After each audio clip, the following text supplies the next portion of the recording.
Welcome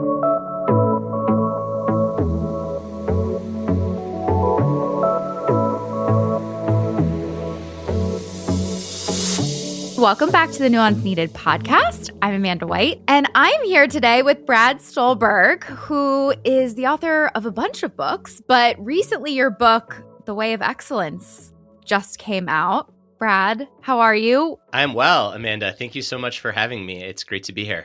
Yeah, I've read your book. I'm very excited to get into it. And before we get into it, I really love following you, Brad, because I feel like you are one of the few people who talk about self-help. You're obviously a man, and you have like a very healthy approach to it. You have a very healthy approach to masculinity. Like, you are such a breath of fresh air in the space. And I wanted to ask you, how did you come to be this way, I guess? Well, thank you. That's really kind of you to say. I don't know is the short answer. I think the long answer is it's really not that hard not to be an asshole and to pursue the truth. Yeah. And I think what ends up happening is that there are actually a lot of incredible people who aren't assholes and who pursue the truth. And a lot of incredible men who aren't assholes and who pursue the truth. I think the problem is the internet has this selection bias for assholes that are willing to grift and lie and be charlatans, because that's what plays so well on the internet. One of the reasons, certainly not the predominant reason, but definitely a reason that I decided to write this book on this topic is what was happening is I was noticing quite a bit that people would hear the word excellence, and especially women, and they'd be like, ugh, like that's not for me. Yeah. And I was very curious as to why. And what I quickly realized is that actual excellence had been appropriated by all the hustle culture bros and into what I've come to call pseudo excellence, which is like the waking up at 4 a.m., having a 47-step routine, cold plunging by yourself, flexing from your cold plunge, taking 150 supplements, on and on and on. Yeah. That's just like so far from what the real thing is. I love that. I agree. I know you. I know your work. So I didn't bristle at the name of your book. But I think if I didn't know you, I would have thought that, because I do think you're completely right that the word excellence has been co-opted. And it's almost really interesting. Sam and I have been talking about this a lot on the podcast about how it's almost like trying hard. And I think this is with, across genders, like trying hard effort these days is really like people really roll their eyes at. It's become very uncool, like more now than ever. Is that your experience too? That is. Folks have called this the epidemic of nonchalance. And I think that there's two things going on here. And it's perfect because there's a lot of nuance. So I'm on the right show to discuss it. Yes. I think one of the things that's going on is the world is genuinely batshit crazy. It is extremely chaotic. There are algorithms that take that chaos and they amplify it exponentially, but things are very different than they've been in the past, especially for Americans. Like, we are in a very bizarre, sad, in many ways tragic point of history, at least in my estimation. So it can feel really overwhelming just to wake up and like be a good person existing in the world right now.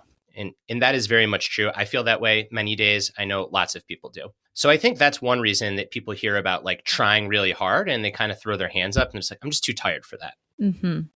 However, at the same time, I think there's another factor at play, which is when you try really hard and when you care deeply about something, you make yourself extremely vulnerable, because at some point, that thing that you care deeply about is going to break your heart. Every athlete who pours their all into their sport is going to have an inevitable failure or setback or loss that's going to be heartbreaking. Every artist that gives their all to their craft, every business owner, presumably every therapist that just pours your all into your practice, like, some patients are not going to get better. You are going to make mistakes. It's just part of being a human. So I think what also happens is that we self-handicap by not trying. And just about everybody can remember the kids back in middle school or high school who were really like too cool to try. And those kids actually weren't too cool. What was happening is it was easier to phone it in than to try and risk failure. So those kids were insecure. They were scared of failing. And I think that that's the second thing that's driving this kind of attitude of nonchalance. Yet when we don't care about things deeply, we may protect ourselves from that heartbreak, but we also miss out on so much of the incredible meaning and satisfaction and texture and joy that comes from caring deeply. And our greatest creations and contributions come from caring deeply. The people whom many of us look up to, whether they are business leaders, governmental leaders, athletes, artists, physicians, surgeons, therapists, like the people who we look up to and who we admire for their magic, they all care so freaking deeply. Yeah. That's like the one common thread. If there's any common thread amongst individuals who are really good at what they do and doing it in earnest, is that they care. So yes, like it's very, very important to me to reclaim earnestness and to reclaim caring. I think an attitude of nonchalance is a cop-out. Yeah, I think that it is. That's such a good point. And I think it's scary with just social media and like the increase of phones. As you know, I've heard from some of the younger demographic that just, I think going back to what you were saying about vulnerability and the possibility of failing, we now are around people who can capture our like mistakes, right? Our failures. Like there's so much surveillance that happens too, that I wonder if that's also part of what's like maybe made this culture of nonchalance, like you were talking about, even more prominent. Yeah, I think so amongst youth, but I still think that there's a lot of millennials. I mean, this is kind of core to a Gen X stereotype, which is like too cool to care. Like, you know, why try? So I think that it affects all ages. I do think that there are probably added pressures because so many people feel like life is so public. But there are also a lot of elements of our life that aren't public. I write about in the book, you know, this isn't just for trying to be incredible at your job or at your hobby, but this is also like how to be in an incredibly loving relationship, whether that is to a friend, whether that is to a lover, or whether that is to a child. And the more that we care about our relationships, the more we're going to get our heart broken when those relationships dissolve. And even the best relationships dissolve due to mortality. And even the best parents experience their kids moving out of the house. And like the more that you care, the more of it that's going to hurt. But that's not a reason not to care deeply. Totally. I talk a lot about sort of, I didn't coin this term, and I'm sure you've seen it on the internet, right? Of like annoyance is the price we pay for community and the importance of showing up for other people and actually putting in the effort. And I think that it's so crazy how we sometimes, I think, get rid of the things in our life that we think are annoying or inconvenient or aren't worth our time. And then we have all of this extra stress. It's sort of like this dichotomy of good stress versus bad stress, where good stress is actually, you know, a great thing for our mental health. And we learn, we grow. You talk about this in the book, compared to, right, the bad stress is like scrolling on your phone. It has no end point. You don't actually have a lot of agency in those situations. Yeah, that's right. There's eustress, which is growth promoting stress, or at least it can be in the right dose. And then there's just like shitty stress. And I think that the shitty stress is just accessible and it's all around us, and there's very little friction to pursue it. Whereas the good stress, we actually have to seek out, and we generally face a little bit more resistance in pursuing it. And I think that increasingly, I know it's something that you've opined on as well. There's a need for more friction in certain areas of our life. The term that I've coined is the bifurcated friction economy. Ooh. And for some people in some parts of the economy, there's just so much unnecessary friction that makes life so hard. So this is needing to fill out 19 forms to get Medicaid so that you can get your cavity treated before it turns into an abscess and you develop like a strep infection that could kill you. That kind of friction is really just terrible and soul-sucking, and there's a lot of it. There's the friction of traveling at an airport right now, which is just terrible. Like how, I mean,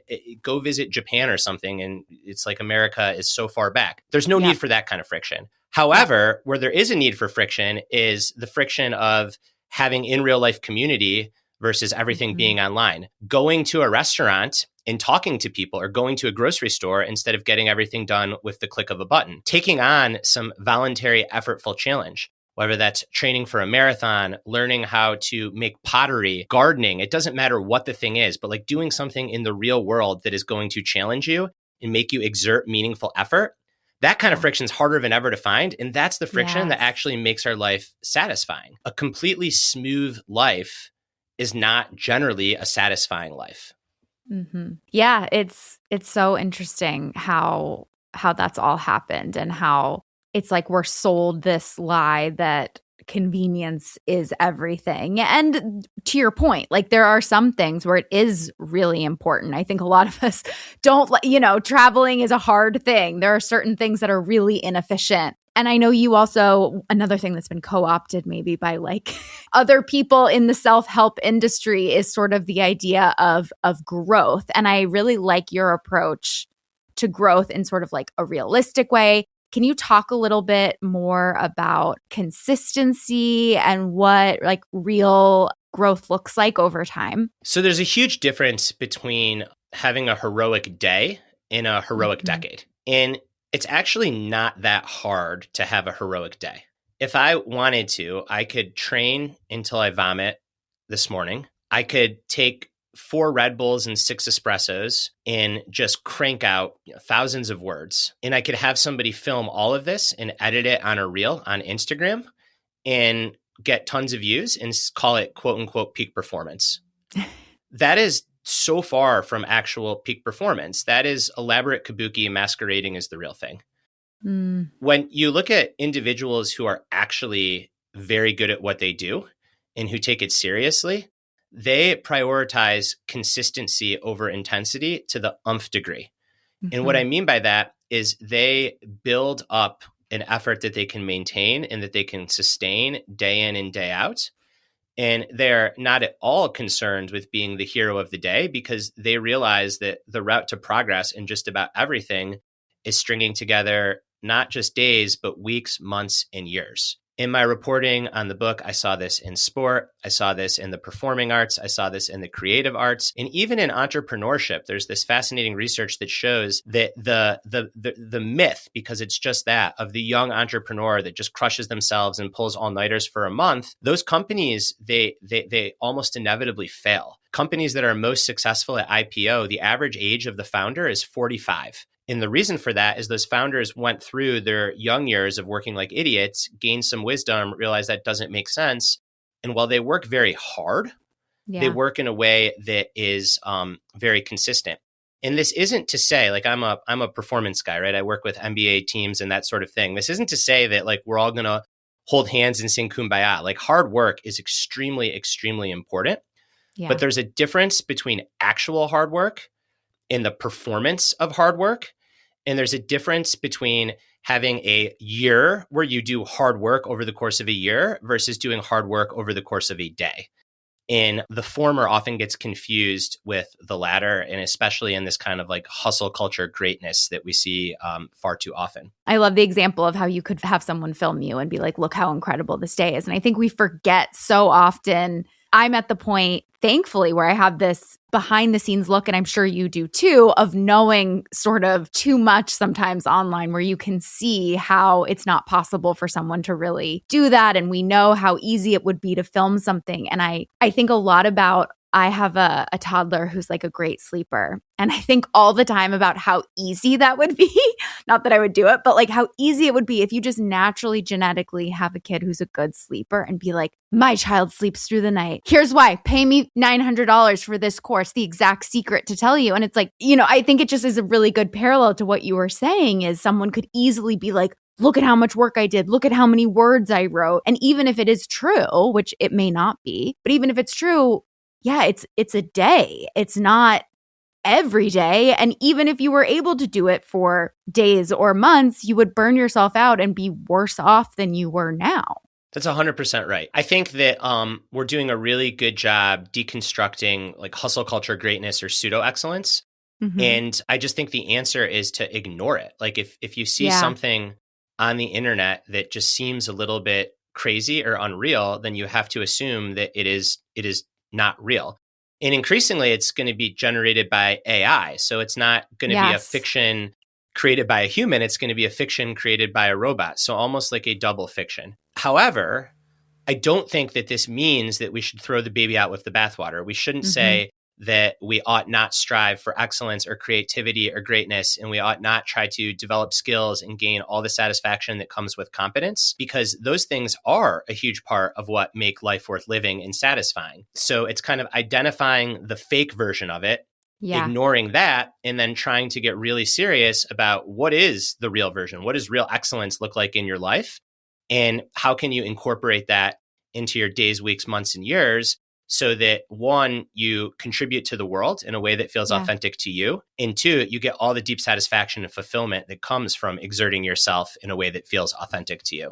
Totally. So we've talked a bit about, right, obviously, I think one of the trademarks is consistency over, what was the word you used instead of consistency? I think of it as consistency over intensity. And Yeah. I think that the paradox is it's not that hard to be super intense. Yeah. Like truly, any listener of this podcast, you could go destroy yourself for a day and like be Superwoman or Superman. It's really not that hard. What's hard is to string together a lot of efforts deliberately over the course of time. That's the actual challenge. And that requires often restraint in the short term to have those long-term gains. Oh, I think about that all the time because I'm in recovery from an addiction. So it is so easy for me to just go like one way or the other. And I get trapped in it still all the time. Like if I'm taking medicine, my brain just goes to like take the max amount so that I can just like be done with this cold, you know, skincare. I'm like, put the max amount of skincare on and then my face like is way worse. It's like what you said. It is so easy to just default to intensity. And what's really difficult is to find the nuance because there isn't one way. It's so individual to every single person. I've worked with so many people. And what I found is that we often think about the amount of discipline it takes to do really hard things.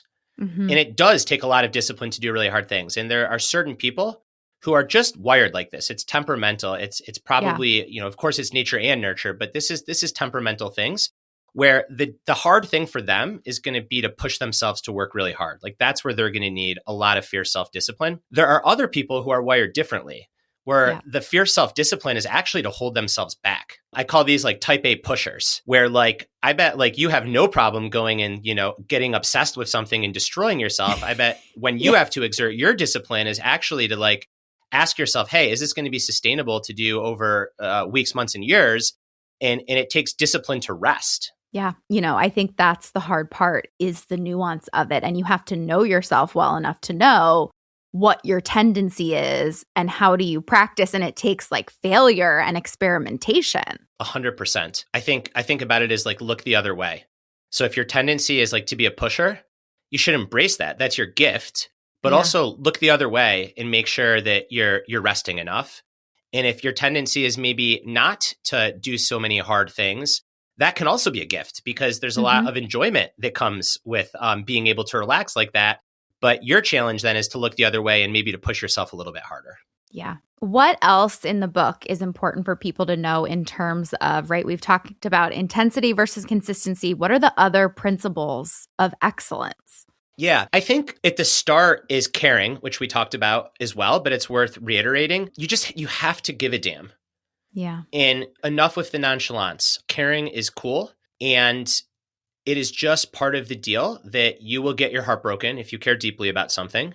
And you have to trust that the upside of that caring and the texture and the meaning it brings to your life is worth the heartbreak. And with the love of the pursuit, whether the pursuit is running or parenting or being in a marriage or starting a company or having your own practice, the love of the pursuit is big enough to hold the pain of the heartbreak when it happens. That's really important. And we get better with practice. Like I think we forget about that too, is it's a muscle that you sort of build around that too. And something that helps a lot that is also in that chapter of the book is to think about identity like a house. So if you have a house that only has one room in it, and that one room catches fire or floods, it's a very dislocating experience, not metaphorically, actually dislocating. You have to move out of your house altogether. Whereas if you have a house in it that has more than one room, and one room catches fire or floods, you can go seek refuge in the other rooms while you do what needs to be done to resolve the fire and the flood. And I think that metaphor holds really nicely for our identities. If we have an identity house that only has one room, when shit hits the fan in that one room, it's going to be extremely disorienting. So if the only room in your identity house is mom or dad, or if the only room in your identity house is therapist, or if the only room in your identity house is Olympian, during transitions in life, or just again, like the inevitable setbacks and failures, it's going to be extremely, extremely hard because it feels like your entire identity, your entire sense of self is being thrown underwater. Whereas if you have an identity house that has multiple rooms in it, Mm-hmm. entrepreneur, husband, wife, mom, dad, German Shepherd lover, athlete, bookworm, it doesn't matter what the Mm-hmm. rooms are. Just have more rooms than one. That allows you to be more anti-fragile and more resilient. I'm not arguing for balance. The Mm-hmm. rooms don't all need to be the same size. You don't have to spend the same amount of time and energy in each room. It's just really important to make sure that you have more than one room and that you don't let important rooms get moldy. So when I'm going all in on launching a book, which is very timely for me right now, I'm going to be way out of balance. Like I'm spending most of my time and energy in the book launch room, but I know that I still have to pay enough attention to my marriage room, to my parenting room, to my athlete room, so that I still live in congruency with my values. And so that those things don't essentially get moldy, to continue this analogy of having rooms in a house. And I think that that makes it easier to have your heart broken when you care, because when you have your heart broken in one room of your identity house, hopefully those other rooms are still there for you and they can bolster you up. So I think part and parcel of caring really deeply is diversifying your sense of self. And the good news is, if you're listening and you're like, well, shit, I only have one room in my identity house, much like an actual house, like you can add on rooms. And you can renovate rooms. And in certain seasons of your life, you're going to be spending a lot more time in one room than another. I went and looked back, and for this book, I spoke with like 500 very high performers, again, across all domains. And especially for the older ones, what I found is that when you zoom in on any one point of their life, they do not look very balanced. These people tend to be like going all in on like one or two things. But then when you zoom out and when you look across the totality of their life, they actually seem to be quite balanced. So I've disregarded, or I shouldn't say that's the wrong term, but I've thrown out the term balance for myself. Yeah. And now I think more about making trade-offs. Yeah. And I think more about having different seasons of the year and different seasons of life for emphasizing different things that matter to you, all in the context of your core values. And if you can do that, I think you're on the path to excellence for yourself. Because at the end of the day, like excellence is living in alignment with your core values. It's knowing what you value, showing up day in and day out consistently, and doing everything that you can to live in alignment with those values. And when we do that, we feel our best, and we have our greatest contributions to our families, to our communities, to our friends, and ultimately to the world. That leads to one more thing that is really important. I could go on as long as you want me to, but very much connected to this is this notion of goals. How so often when we set a goal, we're really focused on how we're going to work on the goal. So maybe your goal is to like run your first 5K. So you're really focused on all the things that you're going to do to run a 5K. Or maybe your goal is to open an independent practice. So you're really focused on, here's all the things I need to do to open an independent practice. But what we often overlook is that those goals are also working on us at the same time. The real reward of running the 5K isn't actually the medal that you get at the finish line. The real reward of opening your practice isn't having your own address and your business card. It's all the things that you learn about yourself in the process of pursuing that goal. So I think that when we choose goals, it's really important to step back and ask ourselves, what's the process of pursuing that goal going to be like? And is the process shaping us as we want to be shaped? The things that we work on and the way in which we work on them also work on us.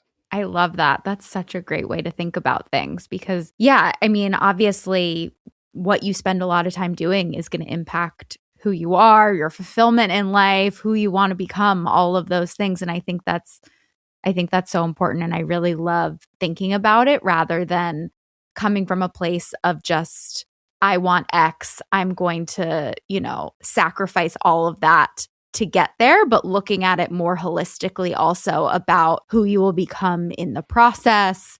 And really, I think I see a lot too that people have a goal and they don't think about what it will look like to get there and whether that's the life they even want to live or whether that's worth it to them. And they're, especially with social media, it's so easy to see what someone else has and think that's what I should want. And we don't always pause and say, but is the experience, is the process, is the getting there what I want? And then what you kind of added too. And is it like who I want to become? Is that helpful? the only Zen that you find on the tops of mountains is the Zen that you bring up there with you. Mm-hmm. So all the life is on the sides of the mountain. And you spend, I don't know, a couple minutes, if you're lucky, a couple days on the top of the mountain, but everything else is on the sides. So it's really important to not climb mountains just because they're pretty, to not climb mountains because other people are climbing that mountain, or because your parents say that you should climb that mountain, or you've created this story that you should climb that mountain. You really have to ask yourself, like, do I want to spend a lot of time on the sides of the mountain? And do I think I'm going to shape myself into the person that I want to be on the sides of that mountain? That's a big thing for me that separates genuine, heartfelt excellence from just trying to perform your best or trying to be like great at something, is excellence. And this is true in how the Greeks thought about it, but also in how it was thought about in Warring States China philosophy. In Buddhism, the term is right effort, right striving. Excellence is so inherently values driven, and it's not excellent if it's not in alignment with your values. So you can be a phenomenal technician, you can be a peak performer, but if you're not expressing yourself authentically and you're not pouring your authentic self into what you're doing as an expression of your values, then that's not excellence. It's not going to feel the same. And I would argue that the quality of the work is not going to be the same either.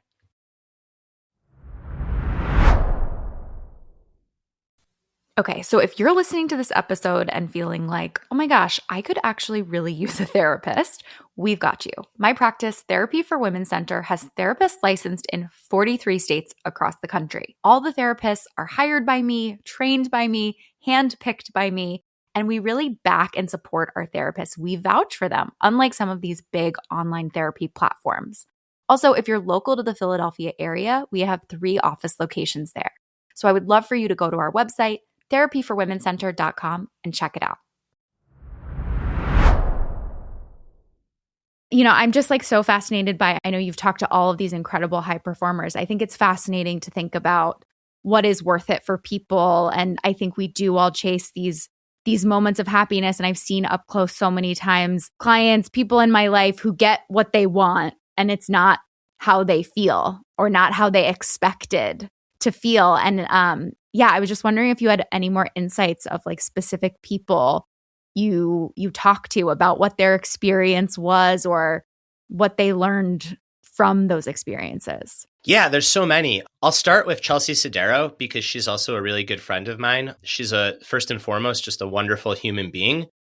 She also is the Ironman world champion. So she's one of the best female triathletes to ever live. And when she won the Ironman world championship, she spiraled into depression shortly after that.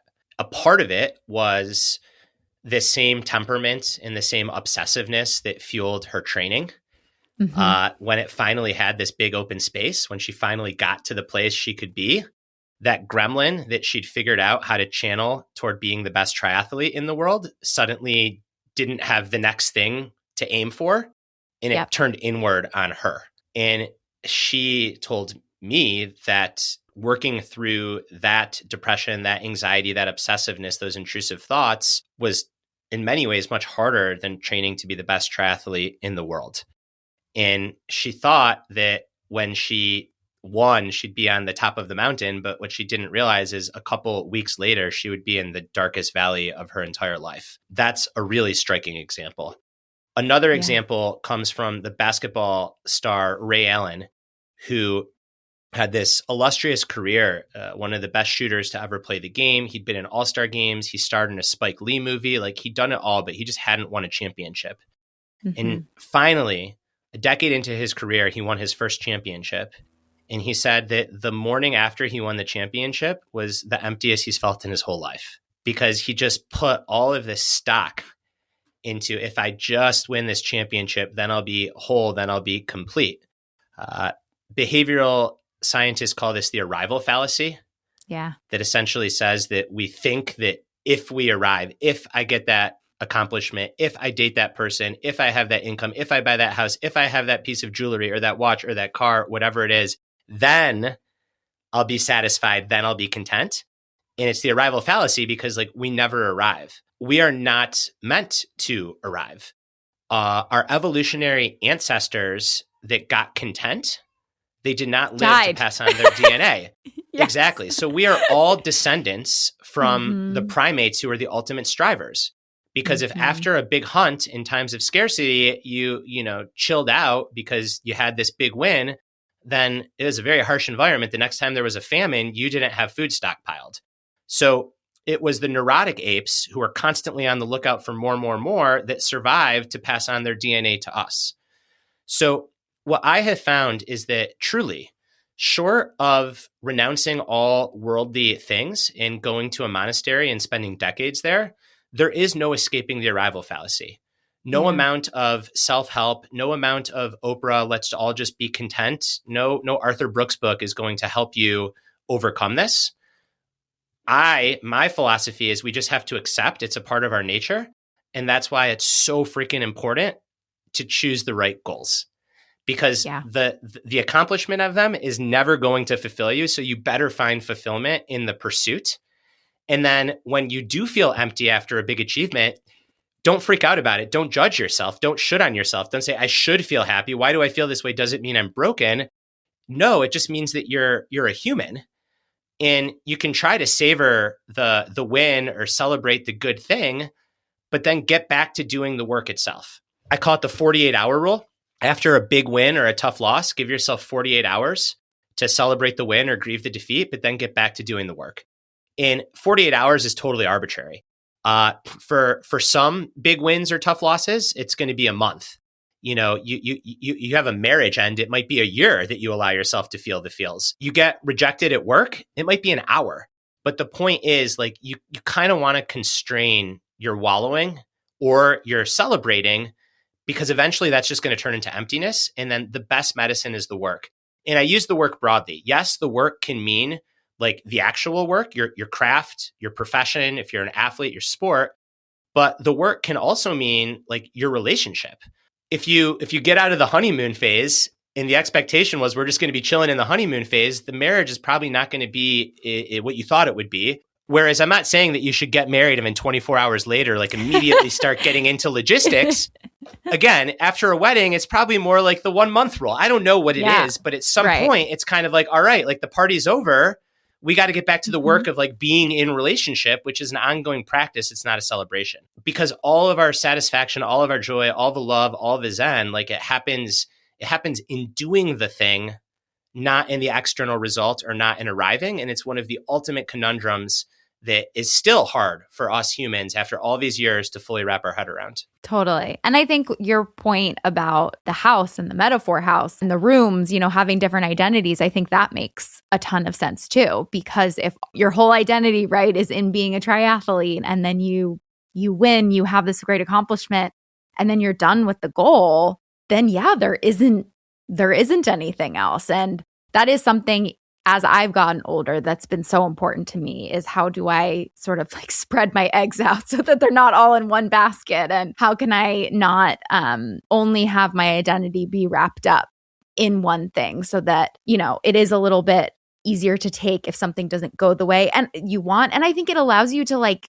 take more risks maybe too. I'm interested in your thoughts on that, because I feel like even from like a business practical perspective, right? If like all of your stuff is, if you're an entrepreneur, if everything is in one specific thing and then that doesn't go well, you don't have freedom and flexibility to try something new, to take a risk, to pivot. And I think like, I'm sure you can, talk about this more, but the pivoting, whether it's in a business perspective or in a relationship or in your life, is sort of like the magic of continuing and being able to survive long term in whatever it is. Yeah, the metaphor here I think that comes to mind for me is in investing, if all your money is in one stock, like you're really, really dependent on that stock and pretty fragile to fluctuations in that stock.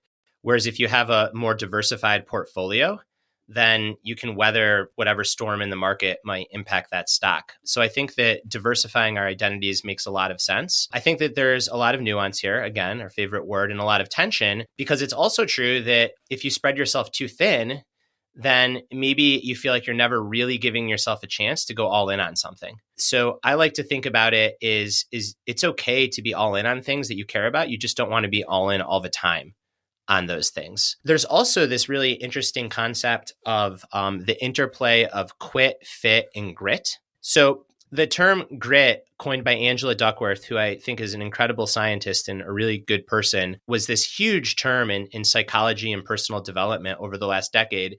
Grit, in a nutshell, is the ability to be really passionate and to persevere through ups and downs. So it's the opposite of quitting. Like, you want to be really gritty. But what the research shows is that while grit is a super important characteristic in practice, it only helps you after you found fit. And fit means that you actually like the thing, or it's the right thing for you to do. So a big trap that people run into is they say, I have to be really gritty. But if you're gritty in the wrong job or the wrong relationship or the wrong sport, you're actually not doing yourself any positive service, and you're wasting all of his time when you could be sampling elsewhere and finding something that is a better fit. So the way that I've come to think of it is you want to sample widely and you want to quit often if things aren't right. But then once you found fit, once things are feeling right, then you want to shift into grit. And again, this is really temperamental because there are certain people who just quit everything. Like, I'm thinking in dating, like, this isn't the perfect person, I could keep swiping. Those people probably need more grit. It's like, no, like if you're constantly searching, like, stick to it for a little bit longer, get through the rough patches and then see. There are other people who are like, I need to be super gritty, I never quit anything. And then they're in the wrong job for 30 years, or, they're playing softball and they're dying trying to make a college team when they could have been a world-class pianist. But because they were so gritty in softball, they never gave themselves an opportunity to even try playing piano. So it's just keeping all of these things in mind and having a language for them and just asking yourself, do I have fit here? And if I have fit, then I need to be gritty. Like, I need to be tough. I need to endure. But maybe I don't have fit. And if I don't have fit, how can I give myself permission to try different approaches or try some new things and see what those feel like? Yeah. In the age of AI, why do you think your book, and I think this topic, is more important than ever? I think that excellence is one of the most human things that there is. When you watch an Olympic figure skater win gold. Did you know that I was a competitive figure skater growing up? I did not. Yeah. Oh, so you'll like this. I will really appreciate this metaphor. I've become friends with a woman named Lila Fear, who's one of the best in the world. Fingers crossed she'll win a gold medal. It's very hard in the coming weeks. So figure skating's been on my mind because I've just been doing my best to support her in her Olympic journey and just cheer her on. But anyways, you watch a figure skater at the Olympics win a gold medal, and you don't think a thing. There's nothing in your brain that says that was incredible. You feel that in your entire body. You taste the creation of a master chef. You don't think, oh, the ratio of salt to acid to heat to fat was just right. No, you feel it. Like, you feel it in your bones. You stand in front of a Rothko, or you go to the ballet, or you watch Steph Curry hit a jump shot. There's nothing intellectual happening. It is a deeply felt sensation. When you yourself are in the slipstream of pursuing excellence, when you are having a challenging conversation, but you're just firing on all cylinders, you're not thinking, you're feeling that in your body. When you're falling in love, whether it's with a person or with a craft or with an art, nothing about that is intellectual. You don't reason yourself into love. You don't reason yourself into that state where you're just in the zone. Like, these are deeply felt things. AI cannot feel. AI cannot produce things that make us feel that way because these things they're so innate to our being. They trace themselves back to the beginning of life. They're deeply embedded in our nervous systems long before we had consciousness or cognition. We are attracted to things that are innately good for our flourishing. And for the longest time, that just meant live long enough to survive and maybe have a chance at procreating. But humans are a species that can do so much more than live long enough to procreate. We can create, we can contribute, we can engage in art and beauty and joy and all of these things. And all of these things are deeply felt, which is why I think that the pursuit of excellence is the ultimate antidote to the AI slop. And not the bullshit hustle culture, pseudo excellence, grifters, 47-step routines, supplements, protocols. All that is so far from the real thing. All that is robotic. That is humans training themselves on AI and becoming like robots. Who has time for that? Life is too short for that. But genuine, heartfelt excellence, aligned with your values and goals, giving the people and projects you care about your all, like that's why we're here. Oh, my goodness, Brad. That was beautiful and inspiring. Yeah, I think that I think now more than ever, I think everything we're talking about is so important. And that's what we need. We need inspiration, I think, sometimes to keep going and to keep striving and show up because it's hard out there, as we talked about. All right, Brad, before we leave, is there anything else that we haven't touched on that you'd like to talk about? Yeah, I think there's one more point. I mean, there's so many that we could talk about, but please read the book for more. But there's one more that feels essential to this conversation. We talked a lot about working hard and how this isn't a book that's just let's all hold hands and sing Kumbaya. And the pursuit of excellence in anything requires a ton of discipline. Mm-hmm. Like you have to show up even when you're not necessarily feeling like it. You have to rely on behavioral activation, this notion that mood follows action, not the other way around. It is very hard. Like it takes fierce self-discipline. And in order to have fierce self-discipline, you also need fierce self-kindness. Mm-hmm. Because if you can't be kind to yourself in the pursuit of hard things, you're never going to last. And this is something else that I think the culture just completely misses the boat on. You go to any bookstore and there's an aisle of books written by Navy SEALs and football coaches and that type. And it's all about how no one's coming to save you. You've got to do the hard thing, take accountability, be responsible. Those are the discipline books. And then there's another aisle, normally a couple away, that I'm going to call the self-love books. And these books are written by therapists and yoga teachers. And it's really about learning self-acceptance and loving yourself. And the truth is that you actually need both of those things.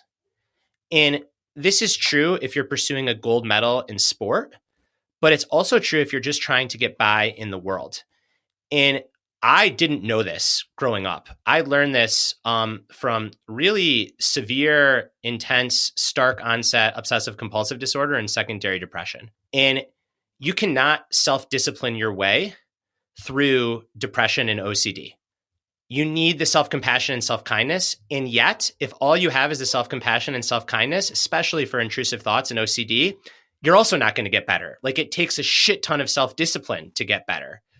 And yes. I wouldn't wish bad OCD on anyone. OCD is very misunderstood. It's not just being organized. If you saw my desk, you wouldn't think I have OCD. But it taught me that the marriage of these two things, of intense self-discipline married with having your own back and being your own friend, and intense self-compassion and intense self-kindness, that's what makes the magic, whether you're recovering from an addiction or mental illness, or you're trying to start a company or win a gold medal. So I think that it's not self-discipline or self-compassion. It's both of those things, and both of those things together and very much related. It's not intensity or joy. It's intensity and joy. Like these things can coexist. In excellent performers and in excellent lives, these things tend to coexist. They do. It's impossible to get there without having these things. Absolutely. Oh my gosh, I could not have said that better. I completely agree. And yeah, when I also grew up being really, really hard on myself to my detriment. And it like made me so much worse of a figure skater, worse of a student. I had terrible test anxiety. Like I say to people all the time, I don't care whether you think you deserve self-compassion or self-kindness or not. Doing the opposite, being mean to yourself, is literally making it more difficult for you to show up and do what you want to do. And I relate deeply personally also to, I don't have OCD, but yeah, there were a lot of things I had to do in my addiction. And sometimes I've talked to reporters before and they call me and they say like, why do you talk about like, showing up and doing hard things? And that seems very anti like therapy speak. And it seems like you say hard truths and things like that. And for me, similar to you, it's like when I was recovering from an addiction, I didn't have option. Like I had to go to meetings. I had to, remove the alcohol from my house. I had to call people and do things that were really uncomfortable. I had to call people and apologize for lying to them. I went to stores and said I was sorry for stealing. Like I had to do so much of that, but I had to be kind to myself to be able to make that sustainable. So I loved this conversation, Brad. I think that's the most important thing. That is the nuance that is of this podcast. Where can people find you? Where can people get your book? The book is called The Way of Excellence. It's available wherever books are sold. You can get it on Amazon, Bookshop, Barnes & Noble, wherever you get books. The best place, I think, to start with my work is the book. It's like the culmination of 20 years of thinking and reporting and researching this topic. And then the social media platforms that I'm on the most our Instagram, where my name is just at Brad Stulberg, and then Substack, where I'm also just at Brad Stulberg. Perfect. Thank you so much, Brad. Thank you, Amanda.